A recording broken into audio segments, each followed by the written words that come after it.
What's up, ladies and gentlemen? Welcome back for another A Song of Ice and Fire theory video. If you have been watching my channel as of lately, then you would know that I have been making videos on each chapter from each book. In one of my most recent videos, I discussed Bran Stark's first chapter in A Song of Ice and Fire. One of the main events from that chapter is when House Stark discovers the direwolves in the late summer snows. In that video, I said the way that Jon Snow finds Ghost has always been very interesting to me because of a few small details that we are given. Even if you have only seen the Game of Thrones show, you would know that Jon does not find Ghost right away. He doesn't actually hear Ghost until he is walking away, but it happens somewhat differently in the books. When Jon hears Ghost in the books, he's actually much farther away, when he's riding his horse across the bridge, yet somehow he is still able to hear Ghost, although we know that Ghost is known for never making a sound.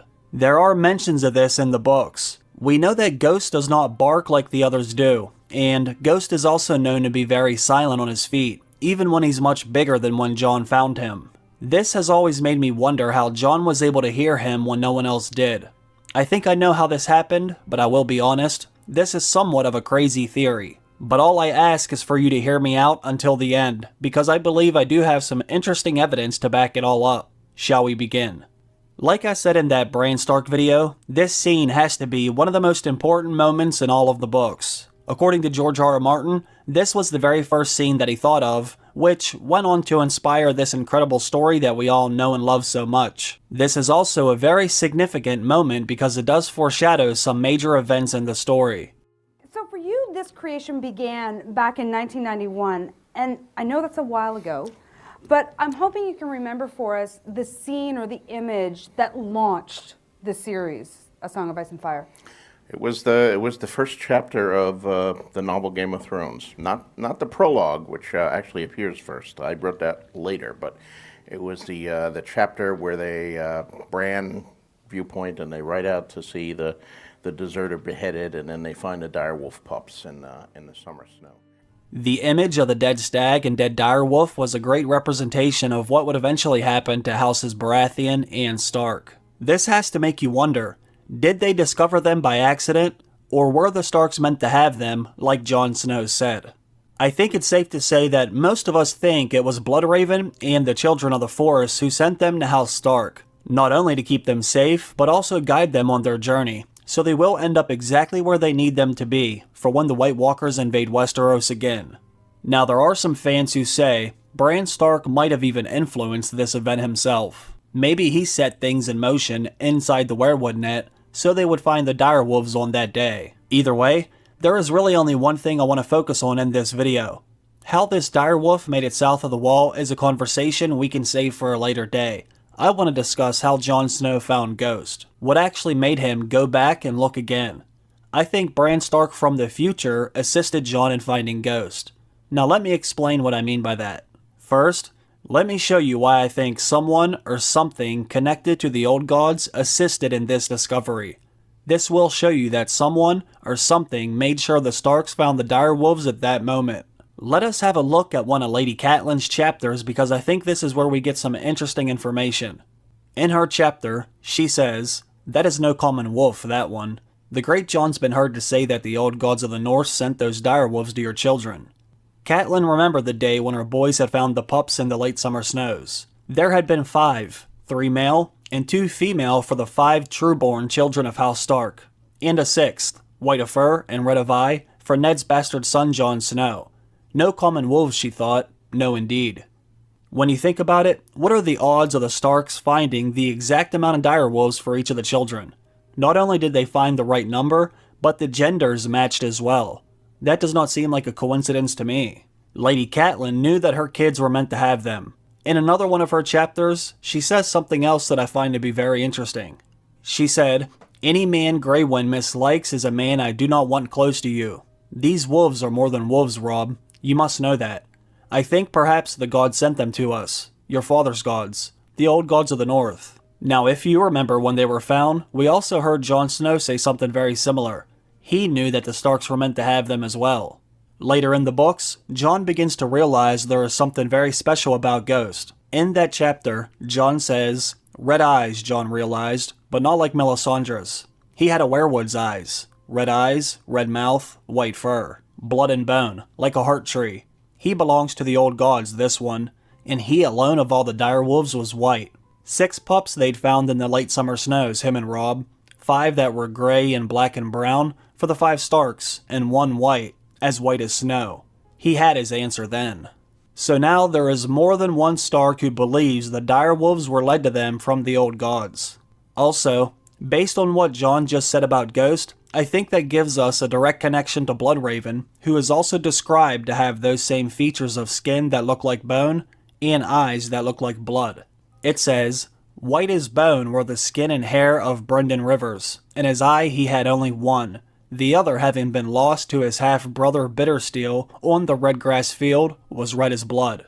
So this could be another sign that Bloodraven and the Children of the Forest sent the Starks these direwolves. Bloodraven has the same colors as a heart tree, which is the same thing Jon thinks whenever he looks at Ghost. Now let's go back to the scene in which Jon found Ghost. Make sure you focus on all the details right here, because as I said before, I believe this is when we get some evidence that may suggest Bran Stark from the future made sure Jon went back to have a second look for Ghost. After they find the 5 original direwolves in the snow, they begin to leave to head back to Winterfell, but this is when Jon hears something that no one else seems to notice. Let's see what it says in the book. It was not until they were mounted and on their way that Bran allowed himself to taste the sweet air of victory. By then, his pup was snuggled inside of his leathers, warm against him, safe for the long ride home. Bran was wondering what to name him. Halfway across the bridge, Jon suddenly stops his horse. "What is it, Jon?" their Lord Father asked. "Can't you hear it?" Bran could hear the wind in the trees, the clatter of their hooves on the ironwood planks, the whimpering of his hungry direwolf, but Jon was listening to something else. Now make sure you remember the details we were given so far. They are already halfway across the bridge. The horses have to be making a lot of noise from their hooves hitting the ironwood planks on that bridge. Yet, as I have said before, Jon was somehow able to hear Ghost, who is known for not making a sound. Also, remember what it says Bran is able to hear during all of this. The first thing it says Bran hears is the wind in the trees. Remember that line specifically, because I will reference that again and again. Now let's go back to the scene in the book. "There," Jon said. He swung his horse around and galloped back across the bridge. They watched him dismount where the direwolf lay dead in the snow, watched him kneel. A moment later, he was riding back to them, smiling. He must have crawled away from the others, Jon said. Alright, now let's break this scene down, because something very interesting happened here. Obviously, the first thing we need to ask is, how the hell did Jon hear Ghost? Jon is riding with a large group of men, who all have their own horses. All of these horses are making a lot of noise as their hooves slap against the wood planks on the bridge. It's not until they're halfway across when Jon hears something. But what did Jon actually hear? The only thing Bran could hear was the wind in the trees, and the horses' hooves on the bridge. But again, somehow Jon heard it when no one else did. Later in the books, Jon even says to himself, "He's not like the others," Jon said. "He never makes a sound. That's why I named him Ghost. That, and because he's white. The others are all dark, gray, or black." Let's look at what else it says about Ghost, because this is not the only mention of that. In another one of Jon's chapters, it says, "As he went to his knees, Ghost lifted his head. His neck glistened wetly, but he made no sound when Jon took off a glove and touched him." Jon notices this over and over again. There has to be a good reason why the author frequently wants to remind us of this. In another one of Jon's chapters, it says it again. Atop the stones of the ring wall, Ghost hunched with his white fur bristling. He made no sound, but his dark red eyes spoke blood. So, again, you have to ask yourself, if Ghost doesn't make any sounds, what actually happened the day Jon found him? What did Jon really hear? Because based on what we know, it could not have been Ghost that he heard. Now let's go back to that scene again, so we can see what they did hear. It said, "It was not until they were mounted and on their way that Bran allowed himself to taste the sweet air of victory. By then, his pup was snuggled inside his leathers, warm against him, safe for the long ride home." Bran was wondering what to name him. Halfway across the bridge, Jon suddenly stops on his horse. "What is it, Jon?" their Lord Father asked. "Can't you hear it?" Bran could hear the wind in the trees.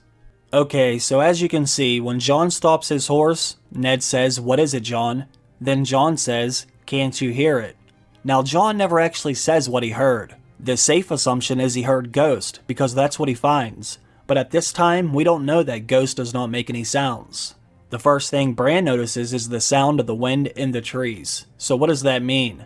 Did the author let us know that because it has some sort of significance? I think so. Now you also have to remember, this was the very first scene George R. R. Martin ever wrote down. The image of the Starks finding the direwolves was the first thing that came to his mind. So this scene inspired everything else that was to follow in the later books. Now let's go over some of the things Jon may have heard that made him go back and find Ghost. Besides the sounds the horses were making that day, all we really know is the sound of the wind moving through the trees could be heard as well. If something magical was happening that day, then most would think it would have been Bloodraven or the Children of the Forest influencing things since they were the ones who sent the direwolves anyway. However, maybe Jon was already able to enter the mind of Ghost, since Ghost did already have his eyes open. If you remember, Bran thought it was curious that Ghost would already have his eyes open when they found them, when all the other direwolves were still blind. Maybe this allowed Jon to have an immediate connection to Ghost.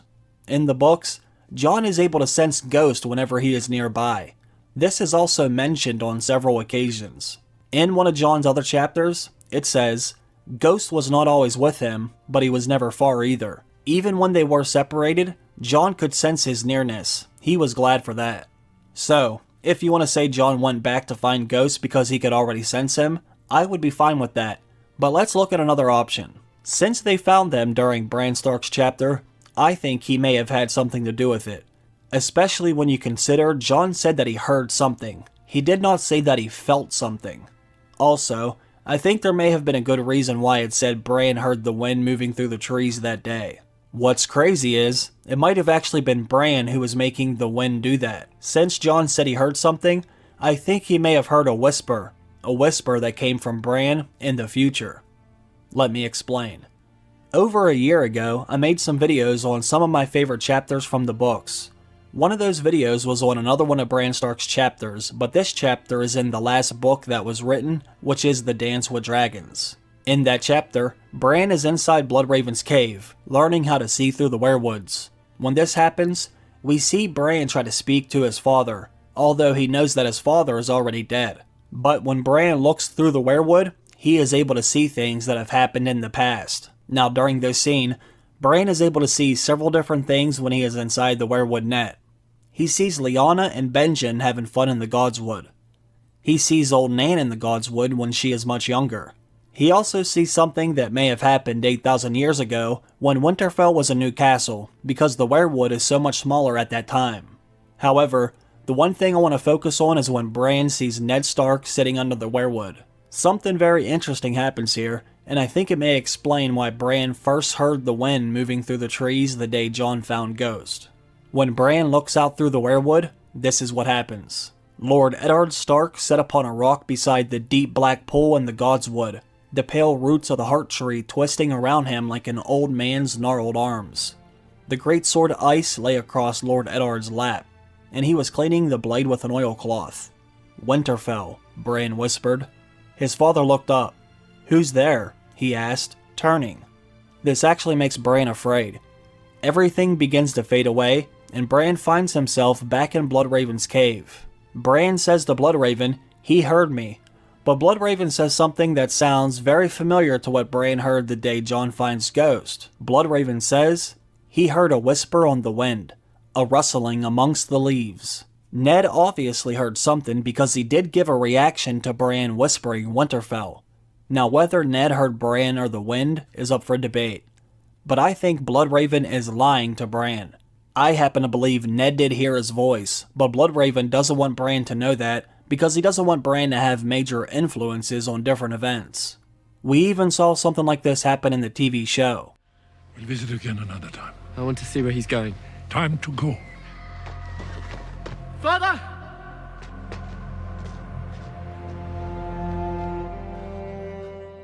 Now, did you happen to see the look on Bloodraven's face when that happened? He says Ned did not hear Bran, but why does he look so afraid when that happened? Now obviously, I don't want to mix up things from the show and things from the books, but maybe this was included because they may have intended to take things in a different direction at first. Maybe they wanted to reveal other things about Bran's influence in the werewood net, but ultimately decided to go in another direction. Either way, Ned heard something in the books, as he did in the TV show.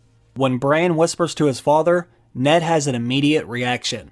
So maybe Bran attempted to do the same thing when Jon found Ghost. Maybe there will be a scene in the books where Bran is looking back on that day, and when he notices Jon try to leave before he finds Ghost, he will whisper something to make Jon go back and look again. Let me show you something else that is interesting from the books, because there are more scenes of Bran speaking through the werewood. One of these scenes, he just so happens to try to speak to Jon. In this chapter, Jon is out beyond the wall when he is with the Half-Hand. As they were out here, they stop for the night to get some sleep. However, when Jon goes to sleep, he thinks he's having a dream. But what actually happens is Jon slips inside Ghost. Jon is inside of Ghost, looking out his eyes. This is what happens when he finds a werewood. Jon, the call came from behind him, softer than a whisper, but strong too. Can a shout be silent? He turned his head, searching for his brother, for a glimpse of a lean gray shape moving beneath the trees. But there was nothing, only a werewood. The werewood had his brother's face. Had his brother always had 3 eyes? Not always, came the silent shout, not before the crow. Remember this right here. Jon hears someone whisper his name, and he thinks it was his brother Bran. Now we know Bran is attempting to speak through the trees over and over again. This may not be the first time Bran tries to speak to Jon either. I want to show you another interesting example. This time Bran tries to speak to Theon Greyjoy when he is still in Winterfell with the Boltons. In this chapter, Theon is outside in the Godswood in front of the werewood. This is what it says. "Theon," a voice seemed to whisper. His head snapped up. Who said that?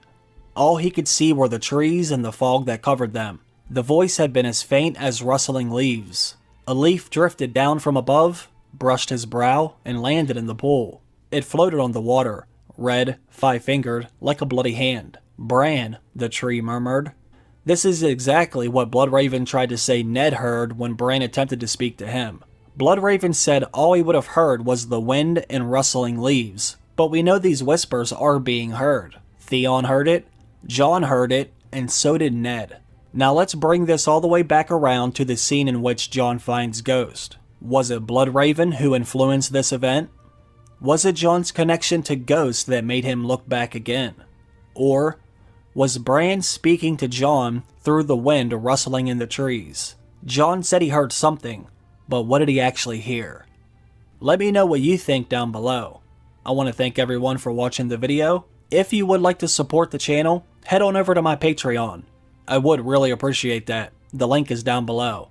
Have a great day, everyone. I will see you again very soon. Bye.